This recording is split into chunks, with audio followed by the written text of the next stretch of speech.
Esta noche comienza diferente. Busca un rincón donde nadie te interrumpa. Deja que la oscuridad te rodee poco a poco. Respira profundo y abre el oído a los susurros que viajan en la penumbra. Recuerdos que nunca terminan de morir, porque lo que escucharás ahora aún se esconde en las orillas del río Magdalena. Si quieres seguir teniendo estas noches conmigo, suscríbete ahora. Así, cada vez que necesites compañía para dormir, sabrás que aquí te esperan nuevas historias, susurros que arrullan y sombras que velan tus sueños.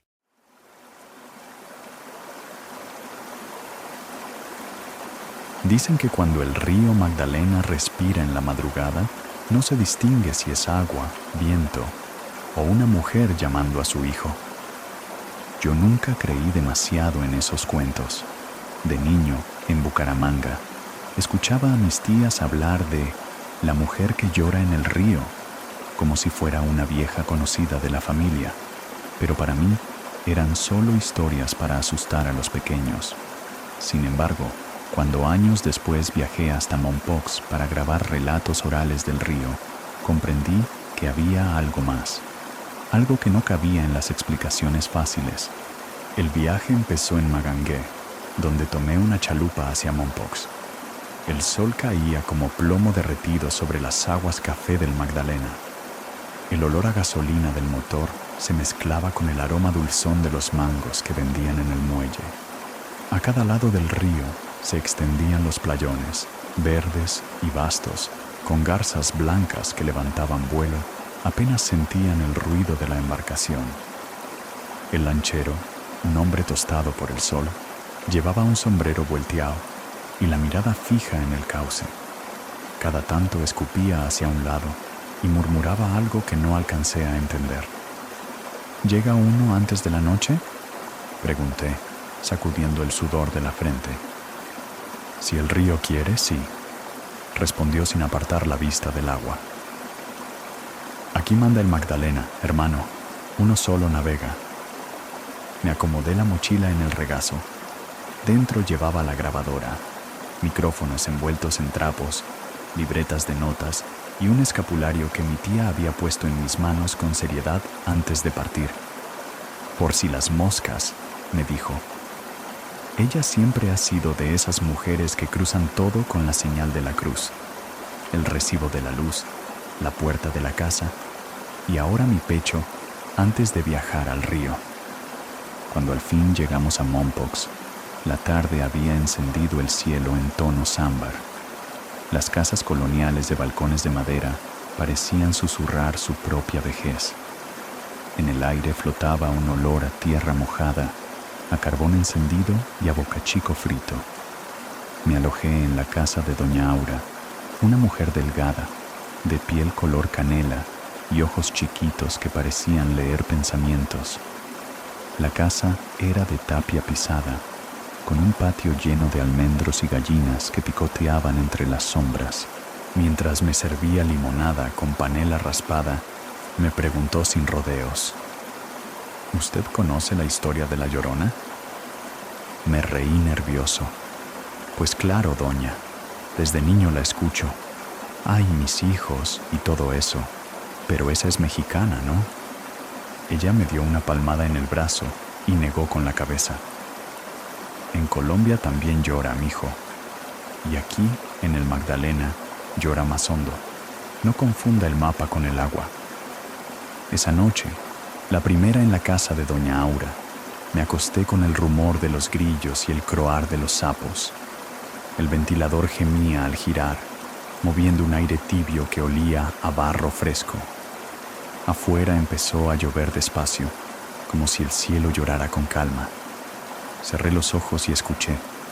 Entre la lluvia, juraría que se colaba otro sonido, un sollozo lejano, arrastrado por el río. Me dije que era el viento, pero mi corazón no lo creyó del todo. Al amanecer, fui al muelle con mi grabadora. Un grupo de pescadores remendaba sus redes bajo la sombra de un árbol de ceiba. Entre ellos estaba un viejo al que todos llamaban el Guáimaro. Tenía una cicatriz redonda junto al ojo izquierdo y un machete corto con mango de hueso. «¿Qué busca su merced?», preguntó, con voz rasposa y acento mezclado entre costeño y santandereano. «Historias del río», respondí, «las que no se cuentan en público». Me observó un rato, como calibrando si valía la pena. Luego escupió al suelo y dijo: «Entonces guarde esa grabadora por un momento. Déjeme verlo a usted primero». Obedecí. El guáymaro miró hacia el río, rascándose la cicatriz. «Aquí la hemos oído. No grita como dicen por ahí. Aquí llama por nombre. Y el que escucha y contesta, se va con ella. Al que vuelve, el río lo devuelve distinto».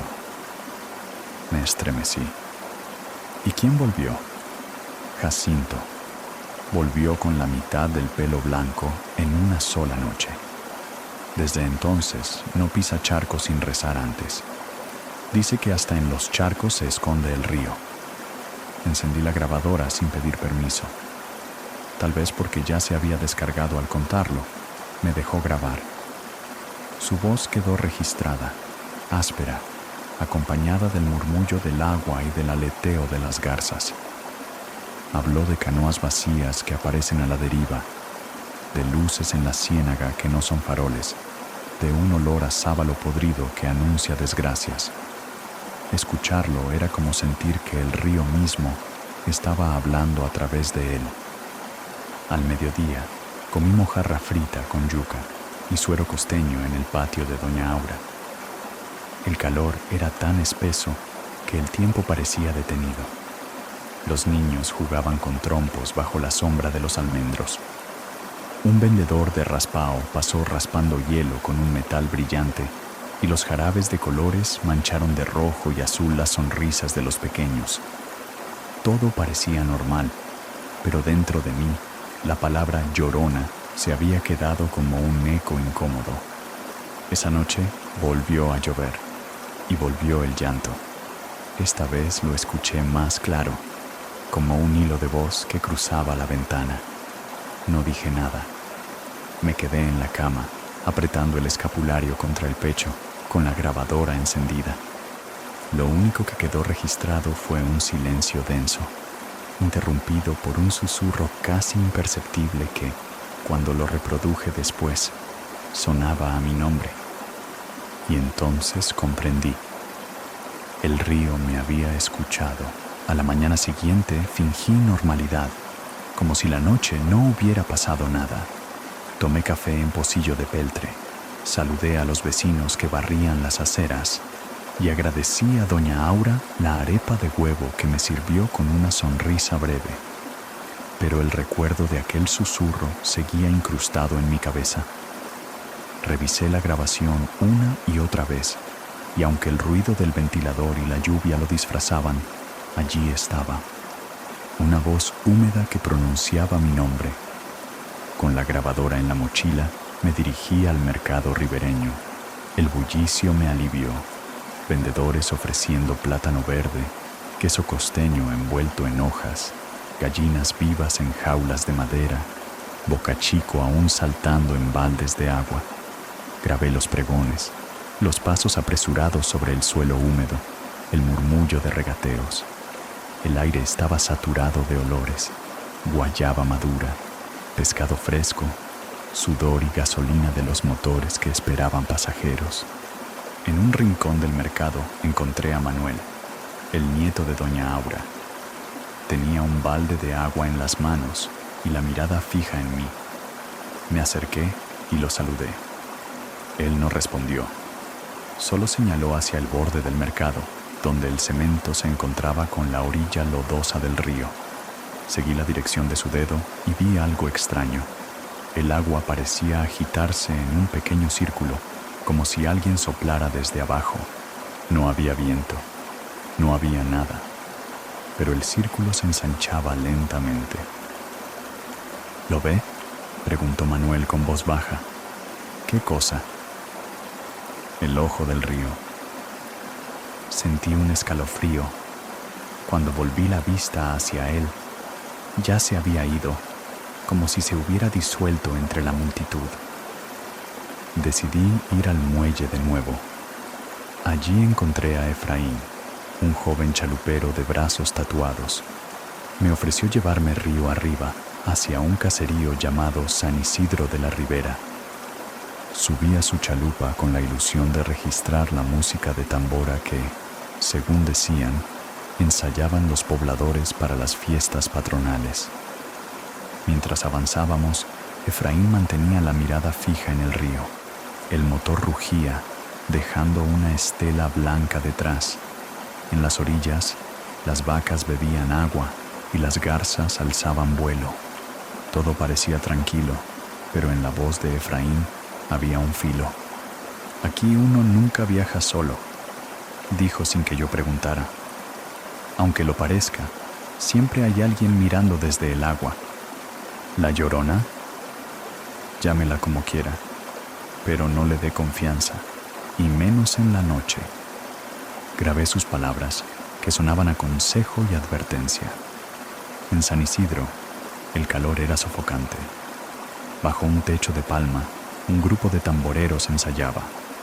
La tambora mayor sonaba como el corazón mismo del río, y las voces de las cantaoras se alzaban pidiendo al Magdalena que no se tragara a sus hijos.